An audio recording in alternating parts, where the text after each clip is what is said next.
Bismillahirrahmanirrahim. Nahmaduhu wa nusalli wa nusallimu ala rasulihil karim. Hamidan wa musalliyan wa musallima. Ashhadu an la ilaha illallah wahdahu la syarikalah.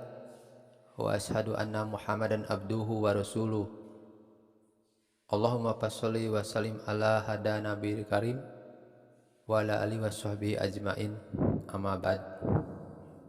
Puji syukur kita panjatkan kehadirat Allah Subhanahu wa Ta'ala yang telah memberikan berbagai kenikmatan kepada kita sehingga kita bisa melaksanakan kegiatan sehari-hari. Sholawat serta salam semoga tetap tercurahkan kepada Rasulullah SAW beserta keluarga, sahabat dan para pengikutnya yang tetap istiqomah di jalannya. Pada kesempatan kali ini kita akan taklim lagi tentang betapa pentingnya berkasih sayang terhadap sesama makhluk. Dari Anas radhiyallahu anhu dan Abdullah radhiyallahu anhu, Rasulullah shallallahu alaihi wasallam bersabda, "Makhluk sekalian merupakan keluarga Allah. Maka orang yang paling disayang Allah adalah orang-orang yang berlaku baik terhadap keluarganya." Baihaqi. Orang muslim, bukan muslim dan binatang-binatang adalah makhluk Allah. Islam mengajarkan kepada penganutnya agar berbuat baik terhadap seluruh makhluk. Hal ini sangat disukai Allah. Diceritakan bahwa seorang pelacur telah diampuni dosanya oleh Allah karena ia telah memberi minum seekor anjing. Dan diceritakan pula seorang wanita telah disiksa karena ia telah memelihara seekor kucing tetapi ia tidak memberi makan. Ini berbuat baik terhadap binatang. Apalagi berbuat baik terhadap manusia. Sabda Nabi SAW yang termasyhur, "Irhamu man fil ardi yarhamukum man fis sama." Kasihanilah mereka yang ada di muka bumi, maka yang di langit akan mengasihanimu. Rasulullah SAW bersabda dalam suatu hadis bahwa barang siapa tidak mengasihi manusia, tidak dikasihani oleh Allah. Di dalam hadis yang lain disebutkan bahwa sifat rahim itu dikeluarkan dari hati seseorang yang sangat celaka. Seluruh kehidupan Nabi SAW sendiri merupakan rahmat bagi seluruh alam. Setiap peristiwa dalam kehidupan Nabi SAW menjadi saksi bagi masalah ini. Diharuskan bagi umatnya agar mereka mengetahui peristiwa-peristiwa dalam kehidupan Nabi SAW dengan mengikutinya. Firman Allah Subhanahu wa Ta'ala, "Wa ma arsalnaka illa rahmatan lil alamin."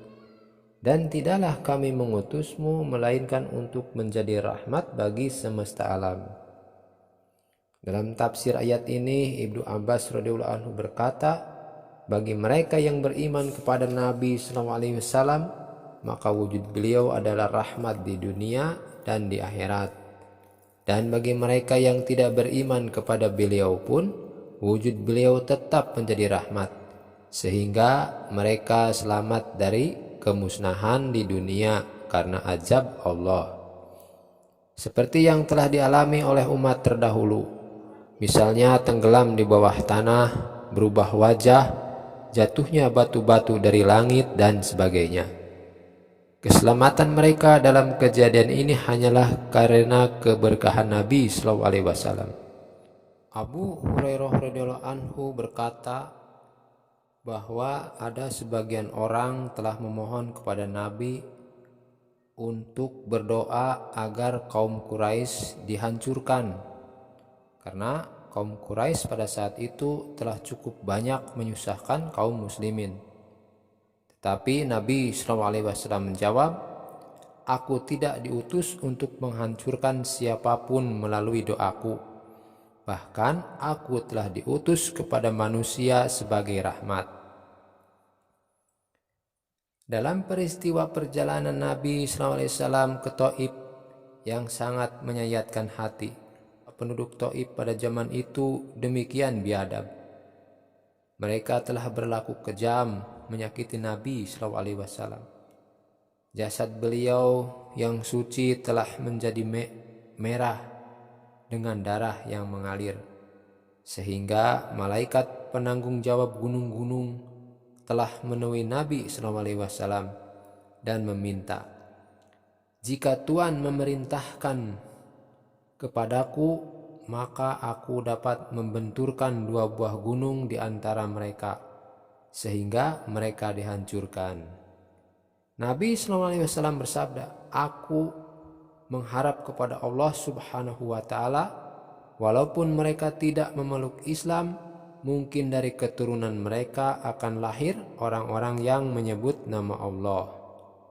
Sebenarnya banyak sekali kisah-kisah atau peristiwa-peristiwa beliau, tetapi beliau betapa besar sifat sabar, pemaaf, penyayang, dan akhlak yang tinggi yang sangat patut dicontoh pada diri beliau, di mana walaupun beliau sangat menderita, namun beliau kadangkala berdoa untuk keampunan mereka dan kadangkala untuk hidayah atas mereka. Sehingga Nabi SAW bersabda, "Kamu tidak dapat menjadi orang beriman yang sempurna sehingga kamu berkasih sayang antara satu dengan yang lainnya." Para sahabat berkata, "Ya Rasulullah, setiap kami ini berkasih sayang antara satu dengan yang lainnya." Nabi SAW menjawab, "Kasih sayang yang dilakukan di antara kalian saja bukanlah kasih sayang yang sebenarnya. Kasih sayang yang sebenarnya adalah terhadap sekalian manusia." Disebutkan dalam hadis Nabi SAW yang suci bahwa barang siapa menyembelih walaupun seekor burung tanpa hak, nanti akan dipertanyakan pada hari hisab. Para sahabat bertanya, "Apakah haknya?" Nabi SAW menjawab, "Setelah menyembelih hendaknya dimakan dan jangan dibuang begitu saja." Dan di dalam hadis yang lain beliau bersabda, "Berilah makan kepada para pekerjamu apa-apa yang kamu makan, dan berilah dia pakaian dari apa yang kamu memakainya." Berbuat baik terhadap orang bawahan adalah suatu keberkahan, dan berbuat buruk terhadap mereka adalah suatu tanda keburukan nasibnya.